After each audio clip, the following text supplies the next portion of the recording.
Hello there guys, what is going on? Daniel Childs back here again for the other side. So we're going to be looking at the upcoming game against Liverpool this Wednesday, and I'm glad to say I've been joined by John Gibbons from the Anfield Wrap to give us a preview of the game. Thank you so much for joining, John. How are you doing? Yeah, pleasure. Thanks for having me. We have to start with the big news. When we decided to do this collab, the news wasn't out yet, but I'm sure like a lot of the footballing world woke up on Friday, wasn't it? I was off to get a haircut, and I just looked down at my phone and I realized the news, and it was quite staggering, really. Jurgen Klopp, of course, opting and announcing that he's leaving Liverpool at the end of the season. Of course, but how has it been? Because it is earth-shattering news for Liverpool Football Club. Yeah, earth-shattering is a great phrase to describe it. It was such a shock because none of us had any inkling that he was even thinking about going. Last season, it looked like he had the world of weight on his shoulders, and he looked like he was really struggling at times. Obviously, this team was struggling on the pitch. It looked like needed a bit of an overhaul, and he was looking, tired and struggling with it.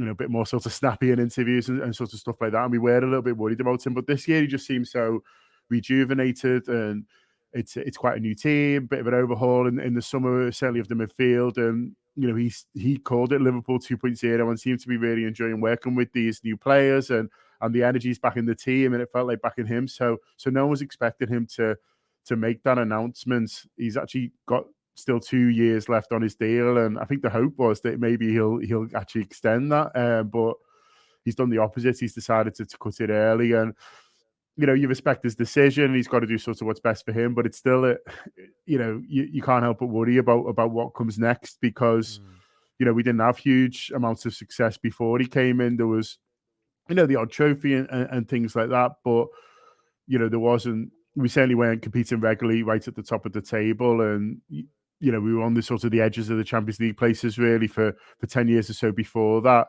Actually more often not qualifying than we did, and so the worry was, comes out here, we sort of, we're going to sort of slip back there, and is there anyone who's going to be able to come in who's going to be able to do what Jurgen's done? But Sunday was nice. You mentioned Sunday, and Sunday was a bit of a reminder of how how good it is at the moment, really, and how good the players are. And there was quite a few changes with the FA Cup, like a lot of teams do, but a lot of quality on the pitch. A few players coming back from injuries who should be in contention for our game on Wednesday, which was really nice. And so it was a bit cathartic on Wednesday. It was nice to sort of get together and enjoy the team, and it wasn't a big, Jurgen Klopp kind of event. Once the game started, people sort of got into the game, and then luckily we won, and we could all sort of sing his name through stoppage time in the end. But it felt good to get that one, almost out the system, really, and then look ahead, because Wednesday's massive. It's a huge game for us. It's a big game for you guys as well, obviously, but it's massive for us because we want to stay at the top of the table. Manchester City got Burnley at home, so you'd imagine that they'll win that pretty comfortably. So for us, we want to stay there, and we want to stay at the top. So it's a big game, so you don't want sort of too many distractions. But yeah, I think Sunday will help with regard to that. Mm. It's I think it's a wider issue, and I think a wider question that I'm sure will be delved into in the months to come before Klopp officially leaves. But just that idea of burnout and the intensity that he brings to his teams, he brings to his style of play. You felt it was always going to take a toll at some point, and I think for his sake, it will be interesting to see if he ever coaches again, because this is a guy who's been going non-stop for a long period of time, and he's not a reserve character, I'm sure, and I'm sure all those fist pumps have worn him down over the years. I'm interested to see what is Liverpool after Klopp, because as you said, but pre-Klopp, I know Rodgers got very close with the Premier League, but really it was battling for Champions League, outside of Champions League. Is there any gauge at the moment from your point of view of what comes next? Because I know on Friday it seemed that everyone was like, Xabi Alonso's coming in, he's replacing Klopp. I think some people even suspected, because the news was that Klopp had told them in November this was happening, that a replacement was already lined up, but maybe that's not accurate. It's a big next chapter and a big job for whoever replaces him. Oh, it's absolutely huge. And to answer your sort of the first part of the question first, I think you're completely right that he is the kind of the way he manages and the style that he manages in, and is intense, and the teams plays with a lot of intensity, and the team plays in his image. And but to get that kind of football out of players, almost every game and almost every season, you need to keep that intensity up yourself. And I don't think he knows necessarily any other way. And but it would have sort of taken it out of him. And not every manager's like that. And I think those ones are able to go on and sort of a little bit longer. And one story you might like, because it's one of your old managers, was Carlo Ancelotti. I was lucky enough to go to Munich to interview Xabi Alonso about his time at Liverpool. Funnily enough, now he's obviously being linked, but when he was at Bayern, he said we could go over and speak to him about his time at Liverpool. He invited us to the Bayern training ground, and we were waiting for them to finish training, and all the players were training on the pitch, and we were like, where Ancelotti was the manager then, but he was actually sat on these deck chairs at the side, just chatting to his friends. He wasn't even watching it, like that. But he was just so cool, Ancelotti, and he still is. And and it suits him and his style. But you can't imagine Jurgen Klopp, doing that with his back to the players, kind of just chatting away to friends. And I think his wife was there. But he's so laid back, Carlo, isn't he? But he knows when to switch it on and knows how to get the best out of elite footballers. Whereas Jurgen was just so, involved in everything as well, and his role grew over the last couple of years as well. And so he wasn't happy with certain things, and so he was taking on a little bit more of what traditionally now would be a director of football role. But I think that's probably sort of taken out of him a little bit more as well. But that's an issue now for Liverpool, because they've almost built the footballing side around Jurgen, and Jurgen's won some battles internally to sort of do that. Is that now, or you're almost sort of starting again? They do still need a director of football. They don't have one. They hired a short-term guy, George Schmadtke, but he's going to be leaving as well. Obviously, there's all his coaching staff are moving on. They want to be managers, and they were only really sort of here for Jurgen still. I think they'd have gone earlier if it hadn't been for their relationship with Jurgen, and so they want to go and do that now. And so it's not just a manager; it's a whole sort of footballing operation that needs to be hired, and they need to get it right. And it is, like you say, going to be big shoes for whoever. I'd be shocked if they've not started having conversations yet, but it doesn't feel like they've necessarily landed on who they want to go to. And it's tough for someone like Xabi Alonso, because he's top of the league in Germany and will want to win that league, and will have respect for the club that hired him, and won't necessarily want too many distractions. But at the same time, I'm sure he understands that Liverpool aren't going to wait till June to try and get a manager in, because there's so much that needs to be done in the build up to a summer to make sure you start a season. So I do think Alonso is the most likely, but it wouldn't surprise me if they are sort of looking at a couple of others as well who've done well in the Premier League, who maybe aren't big names like Alonso, but who the club have a lot of respect for, who play sort of in a different way. So you're looking like a De Zerbi or a Thomas Frank or something like that, who look to play sort of similar styles of football to Klopp and Liverpool, who might be, but haven't necessarily got the winning experience that he has. So it's a tough appointment, it's a tricky appointment, and obviously big shoes. But there is a lot to do aside from the manager as well. I guess as well the thing with Klopp when he took over is that, I'm not saying it was like set in stone and it was easy to do the journey to like glory from where he took over the club to winning the Champions League, winning the Premier League, winning the League Cup, FA Cup, and all the connections and memories he has with the club. But I think for the next coach, you're not going to be taking over from a low point. So I think it's going to be very difficult to try and, for a lot of Liverpool fans, I guess, of a younger generation who've maybe grown up watching the Klopp Liverpool, they're not coming into this thinking, oh, we're like mid-table, eighth, and it's all about, trying to get back in the Champions League. There's going to be like expectation of competing for a Premier League title. So I think that's also maybe a little bit of a challenge, is that Klopp, when he walked into Liverpool, he was kind of wanting to build a lot of foundations around the club and trying to drive it back to the top. I think that's completely fair, Dan, and I think there was an acceptance when Jurgen came in that the squad wasn't as strong as what it needed to be as well. So it took him a little bit of time to build the squad.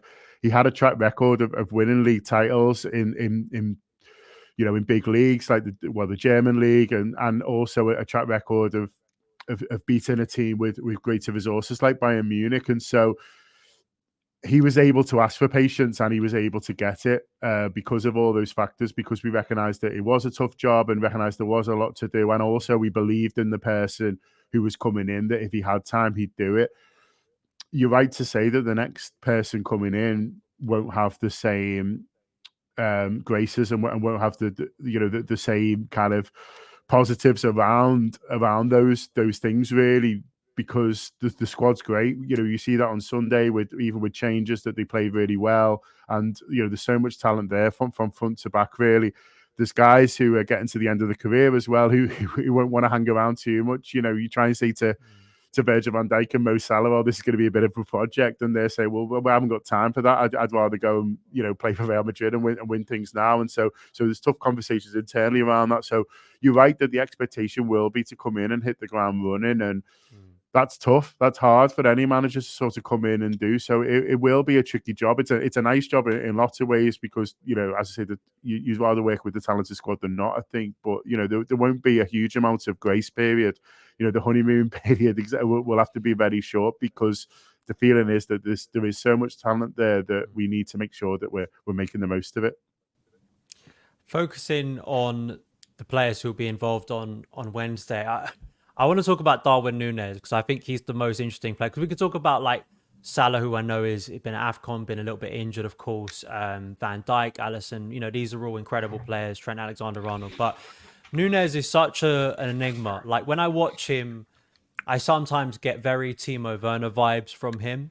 But then you do watch him, you look at the numbers, and it's hard to argue against those numbers, the actual impact he has from a creative point of view. And I guess if you're outside of Liverpool, maybe you're a little bit more harsh on Nunez, but especially competing with Gakpo, who seems like a good striker. What makes Nunez such an impactful player, an important player for Klopp this season? Yeah, it's a good question, and he is very divisive amongst Liverpool fans as well, I would say. So you mentioned there that maybe he gets a bit more stick outside of Liverpool. I mean, that probably is true, but I've got friends who aren't having him at all, and they watch a lot of football because he's not technically a brilliant footballer, and so he's not like, and he's in a team with a lot of good technical players, and so. When someone like a Thiago comes in, you can just see what a great footballer he is, and straight away, and Szoboszlai is a little bit like that as well. You sort of enjoy those type of footballers when you see someone who will control the ball brilliantly 1 minute and then it'll bounce off him the next. It does make you sort of a little bit nervous, but he's just extremely effective footballer, and that's the thing with him. And you can't keep him out of the action. He's a real chance magnet. We'll sometimes have games where he's on the bench and Liverpool won't get a decent chance for 60 minutes, and then we'll bring him on and suddenly he'll have 4. And you're like, well, that can't be a coincidence.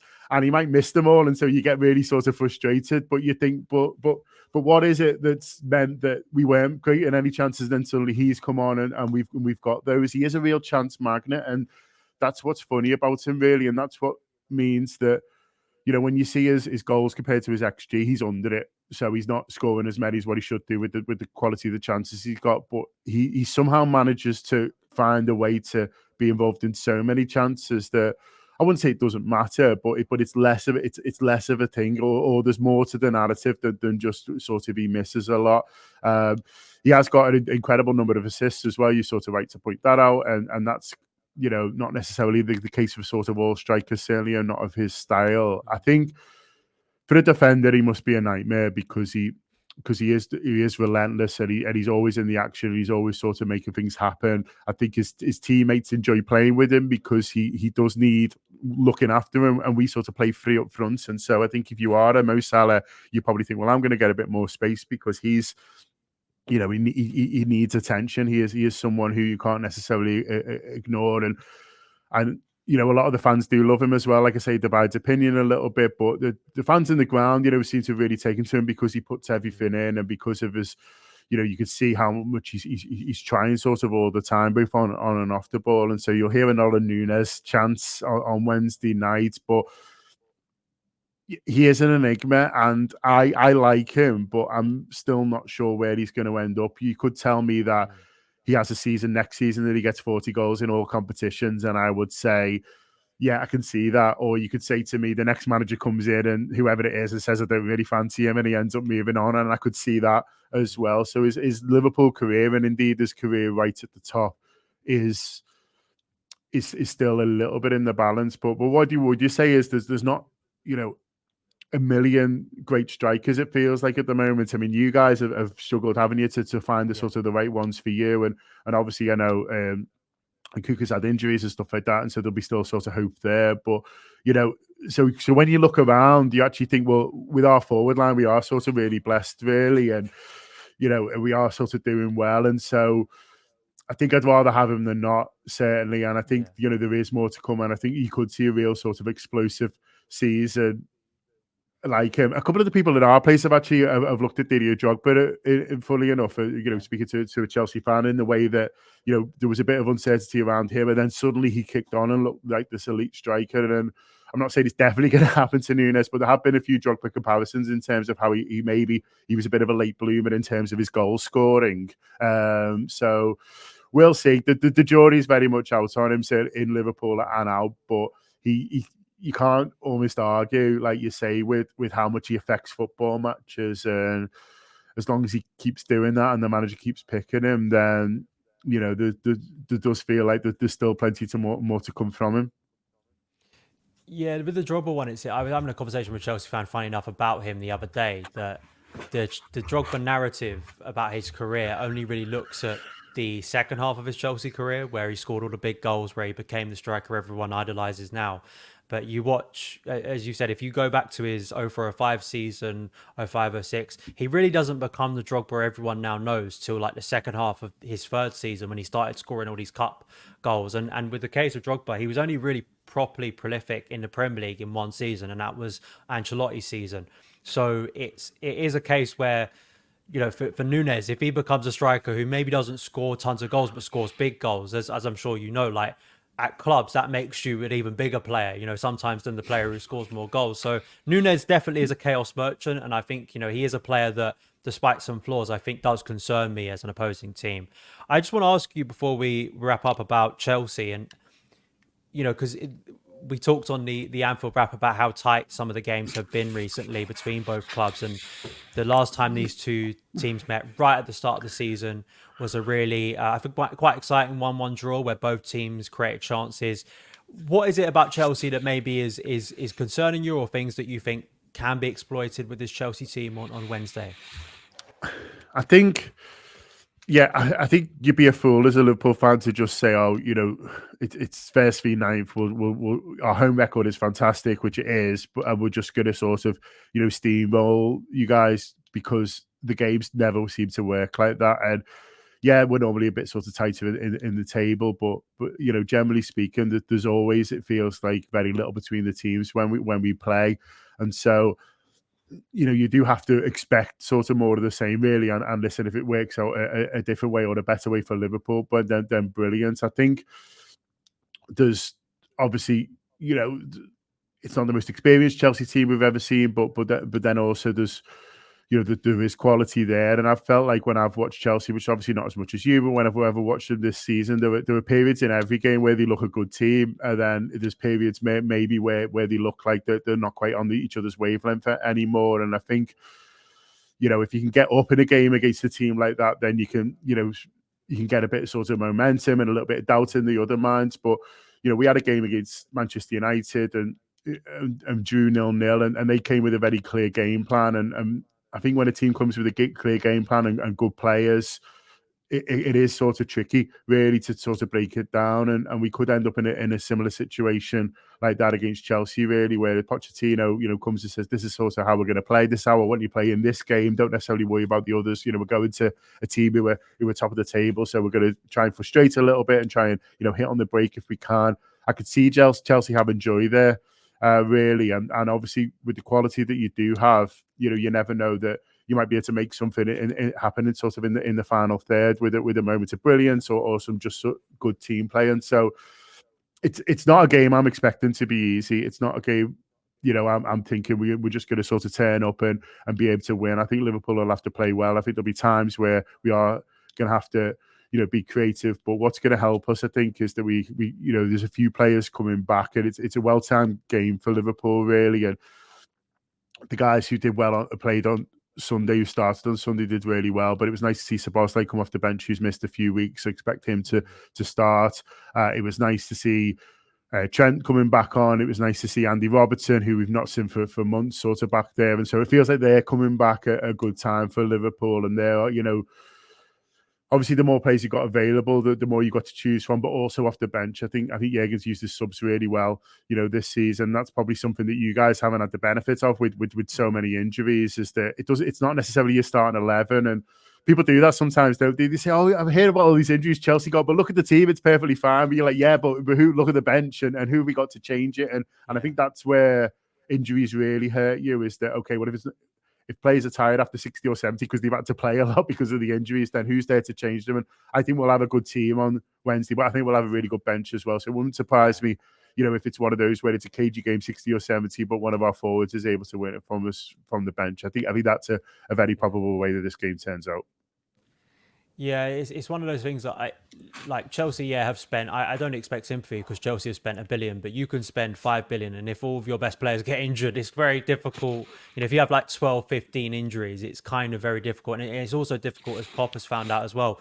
If you have injuries quite repetitively, which is what Pochettino has had, where he'll get one game where it looks like actually starting to form a team, but literally a week later he has two of that starting 11 out. It's very difficult then to build that chemistry and rhythm that makes a good team. And as much as you can have squad depth, if those key players are consistently out, it's as much as you could maybe look to the bench, look to your squad, look to the academy, that there is obviously going to be a dip when we're talking about extraordinary players. So hopefully Nkunku's back apparently, but I don't suspect him to start. So at the very least, we've got him off the bench. But I agree with you that I think Chelsea, it's a really difficult game for Chelsea. I think it's the first massive test we've had maybe since Man City in November. It's been in terms of quality of opposition, we have lost to the likes of Everton, Wolves and Man United, but in terms of actual elite level opposition, this is obviously a top level. So just a quick score prediction for you, because I assume you're going to be going for a Liverpool win. Yeah, I am. Yeah, like I say, I think it'll be a tough game, but with our firepower off the bench, which is how we've won quite a few games this season, I'm expecting that to be the thing that gets us over the line. So I'll go for 2-0 Liverpool. And we've got such a great home record as well. It has to be said. I can't remember the last time we lost at home. I think it's over a year now in the league. And I mean, you guys know, what that was like when under Mourinho, where you just turn up at home and you are so confident. We've got that at the moment under Jurgen. And so yeah, I'm expecting a Liverpool win. I'll go with 2-0. Yeah, I'll go with a pretty cagey, uncertain, but periods of good moments. Chelsea 1-1, basically. I think that's the best we're going to get. I think because we are wasteful in front of goal as well. So I always have to take that into account when I'm talking about Chelsea games. We probably will miss 5 sitters in the game. That'll probably be problematic for us. But thank you so much, John, for joining me. Real pleasure. Guests, just a chance for you to shout out. I know it's the likelihood of Chelsea fans following your content, but I like to do it because we're all in football media here and getting our content out there. So just a chance for you to shout out where people can find your work online.